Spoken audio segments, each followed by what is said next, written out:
Hello നമസ്കാരം. ഏറ്റവും പുതിയ സിനിമാ വിശേഷങ്ങളുമായി പുതിയൊരു വീഡിയോയിലേക്ക് എല്ലാവർക്കും സ്വാഗതം. മമ്മൂട്ടി കമ്പനിയുടെ 7ാമത്തെ മലയാള സിനിമ കളങ്കാവൽ ഡിസംബർ 5-നാണ് തിയേറ്ററിലെത്തുന്നത്. മമ്മൂട്ടി വില്ലനും വിനായകൻ നായകനുമായി അഭിനയിക്കുന്ന ഈ സിനിമ നവാഗതനായ ജിതിൻ കെ ജോസാണ് സംവിധാനം ചെയ്തിട്ടുള്ളത്. ചിത്രത്തിന്റെ പ്രമോഷൻ പരിപാടികൾ പുരോഗമിച്ചു വരികയാണ്. ഇന്നും ഈ സിനിമയുടെ 25 മിനിറ്റ് ദൈർഘ്യമുള്ള സിനിമയിലെ പ്രധാന താരമായ മമ്മൂട്ടിയുമായിട്ടുള്ള അഭിമുഖം മമ്മൂട്ടി കമ്പനിയുടെ യൂട്യൂബ് ചാനൽ വഴി റിലീസ് ചെയ്തിട്ടുണ്ട്. അതുപോലെ തന്നെ സിനിമയുടെ അഡ്വാൻസ് ബുക്കിംഗുമായി ബന്ധപ്പെട്ട അപ്ഡേറ്റും ഇന്ന് പുറത്തു വന്നിട്ടുണ്ട്. നാളെ ഡിസംബർ 1 തിങ്കളാഴ്ച രാവിലെ 11:11 മുതൽ ഈ സിനിമയുടെ കേരളത്തിലെ അഡ്വാൻസ് ബുക്കിംഗ് ആരംഭിക്കുന്നതാണ്.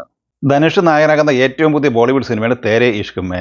ഹിന്ദിയിലും തമിഴിലുമായി നവംബർ 28 വെള്ളിയാഴ്ച തിയേറ്ററിലെത്തിയ ഈ സിനിമയ്ക്ക് നിലവിൽ വമ്പൻ ട്രെൻഡിംഗ് ആണ് നേടിയെടുക്കാനായിട്ടുള്ളത്. ഒരു റൊമാന്റിക് മ്യൂസിക് എന്റർടൈനർ കാറ്റഗറിയിൽ വരുന്ന ഈ സിനിമ ആനന്ദൽ റായിയാണ് സംവിധാനം ചെയ്തിട്ടുള്ളത്.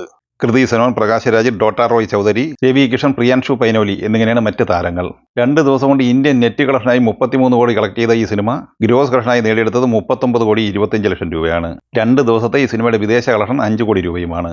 ടോട്ടൽ 44 കോടി 25 ലക്ഷം രൂപയാണ് ആദ്യ 2 ദിവസം കൊണ്ട് ലോകമെമ്പാടുമായി സ്വന്തമാക്കിയിട്ടുള്ളത്. അതേസമയം 3-ാം ദിവസമായ ഞായറാഴ്ച ഇന്ത്യൻ നെറ്റ് കളക്ഷനായി മാത്രം ഈ സിനിമ 18 കോടി 50 ലക്ഷം രൂപ ഇതുവരെ കളക്ട് ചെയ്തിട്ടുണ്ട്. അതായത് നെറ്റ് കളക്ഷനായി മാത്രം ആദ്യ 3 ദിവസം കൊണ്ട് 51 കോടി മുകളിലാണ് ഈ സിനിമ കളക്ട് ചെയ്തിരിക്കുന്നത്.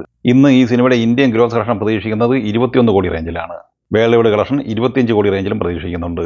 അങ്ങനെ ആദ്യ 3 ദിവസം കൊണ്ട് ലോകമെമ്പാടുമായി 70 കോടി റേഞ്ചിലാണ് ഈ സിനിമയുടെ കളക്ഷൻ എത്തിച്ചേർന്നിട്ടുള്ളത്. സിനിമയുടെ ബഡ്ജറ്റ് പ്രതീക്ഷിക്കുന്നത് 70 കോടി റേഞ്ചിലുമാണ്. ഇന്ന് ഞായറാഴ്ച കേരളത്തിൽ ഏറ്റവും കൂടുതൽ കളക്ഷൻ നേടിയെടുത്ത് മുന്നേറിക്കൊണ്ടിരിക്കുന്നത് എക്കോ എന്ന സന്ദീപ് പ്രദീപ് ചിത്രമാണ്. ബാഹുൽ രമേശിന്റെ തിരക്കഥയിൽ ദിഞ്ചിത്ത് അയ്യത്താൻ സംവിധാനം ചെയ്ത് നവംബർ 21-ന് തിയേറ്ററിലെത്തിയ ഈ സിനിമയിൽ വിനീത്, ബിനു പപ്പു, അശോകൻ, നരേൻ, ബിയാന മോമിൻ, സൗരവ് സച്ചിദേവ എന്നിവരായിരുന്നു മറ്റ് താരങ്ങൾ. സിനിമ 9-ാം ദിവസമായ ഇന്നലെ ശനിയാഴ്ച കേരളത്തിൽ 2 കോടിയാണ് കളക്ട് ചെയ്തതെങ്കിൽ 10-ാം ദിവസമായ ഇന്ന് ഞായറാഴ്ച ഈ സിനിമയുടെ കേരള കളക്ഷൻ 2.5 കോടിക്ക് മുകളിൽ എത്തിച്ചേർന്നിട്ടുണ്ട്. ആദ്യ 9 ദിവസം കൊണ്ട് 14 കോടി 96 ലക്ഷം കേരളത്തിൽ സ്വന്തമാക്കിയ ഈ സിനിമ അങ്ങനെ ആദ്യ 10 ദിവസം പിന്നിടുമ്പോൾ കേരളത്തിൽ 17 കോടി 50 ലക്ഷം റേഞ്ചിലാണ് എത്തിച്ചേർന്നിട്ടുള്ളത്.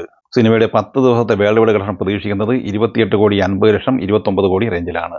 പൃഥ്വിരാജ് നായകനായി നവാഗതനായ ജയൻ നമ്പ്യാർ സംവിധാനം ചെയ്ത് നവംബർ 21-ന് തിയേറ്ററിലെത്തിയ മലയാള സിനിമയാണ് വിലായത്ത് ബുദ്ധ. ചിത്രം 9-ാം ദിവസം ഇന്നലെ ശനിയാഴ്ച കേരളത്തിൽ 17,50,000 രൂപയാണ് കളക്ട് ചെയ്യുന്നത്. ആദ്യ 9 ദിവസം കൊണ്ട് കേരളത്തിൽ 4 കോടി 90 ലക്ഷം കളക്ട് ചെയ്ത ഈ സിനിമ 10-ാം ദിവസം ഇന്ന് ഞായറാഴ്ച കേരളത്തിൽ 20 ലക്ഷം റേഞ്ചിൽ കളക്ഷൻ പ്രതീക്ഷിക്കുന്നുണ്ട്. അങ്ങനെ 10 ദിവസം കൊണ്ട് കേരളത്തിൽ 5 കോടി 10 ലക്ഷം റേഞ്ചിലാണ് ഈ സിനിമയുടെ കളക്ഷൻ എത്തിച്ചേർന്നിട്ടുള്ളത്. സിനിമയുടെ 10 ദിവസത്തെ വേൾഡ് വൈഡ് കളക്ഷൻ പ്രതീക്ഷിക്കുന്നത് 8.5 കോടിക്ക് മുകളിലുമാണ്. തമിഴിൽ നിന്നും ഈ ആഴ്ച റിലീസ് ചെയ്യപ്പെട്ട പ്രധാനപ്പെട്ട സിനിമ റിവോൾവർ റീത്തയാണ്. കീർത്തി സുരേഷ് നായികയാകുന്ന ഈ സിനിമ JK ചന്ദ്രുവാണ് തിരക്കഥ എഴുതി സംവിധാനം ചെയ്തിട്ടുള്ളത്. ഒരു ക്രൈം കോമഡി എന്റർടൈനർ കാറ്റഗറിയിൽ വരുന്ന ഈ സിനിമയ്ക്ക് ബിലോ ആവറേജ് അഭിപ്രായം മാത്രമേ നേടിയെടുക്കാനായിട്ടുള്ളൂ.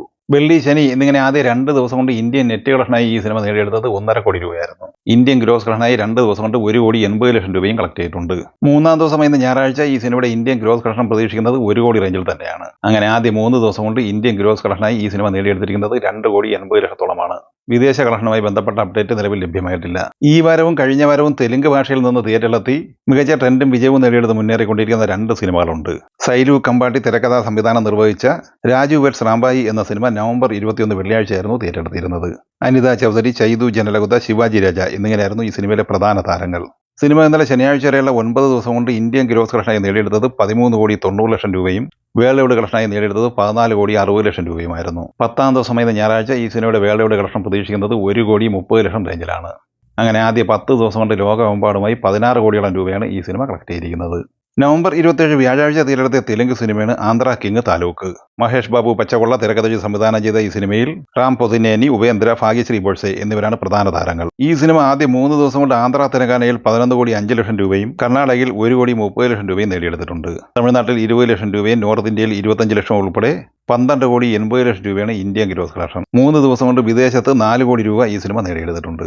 16 കോടി 80 ലക്ഷം രൂപയാണ് 3 ദിവസം കൊണ്ട് ലോകമെമ്പാടുമായി സ്വന്തമാക്കിയത്. 4-ാം ദിവസം ഇന്ന് ഞായറാഴ്ച ഈ സിനിമയുടെ വേൾഡ് വൈഡ് കളക്ഷൻ പ്രതീക്ഷിക്കുന്നത് 5 കോടി റേഞ്ചിലാണ്. അങ്ങനെ 4 ദിവസം കൊണ്ട് ലോകമെമ്പാടുമായി 21 കോടിക്ക് മുകളിലാണ് ഈ സിനിമയുടെ കളക്ഷൻ എത്തിച്ചേർന്നിട്ടുള്ളത്. ഈ സിനിമകളെക്കുറിച്ച് വീഡിയോ സംബന്ധമായി നിങ്ങളുടെ അഭിപ്രായങ്ങൾ കമന്റായി പറയുക. വീഡിയോ ഇഷ്ടമായി ലൈക്ക് ചെയ്യുക. നമ്മുടെ ചാനൽ സബ്സ്ക്രൈബ് ചെയ്യുന്ന കാര്യം കൂടി പരിഗണിക്കുക. വീഡിയോയുടെ നോട്ടിഫിക്കേഷൻ ലഭിക്കാൻ ബെല്ലൈക്കൺ കൂടി ഇനേബിൾ ചെയ്യുക. പുതിയ മറ്റൊരു വീഡിയോയുമായി വീണ്ടും കാണാം. എല്ലാവർക്കും ഒരിക്കൽ കൂടി നന്ദി, നമസ്കാരം.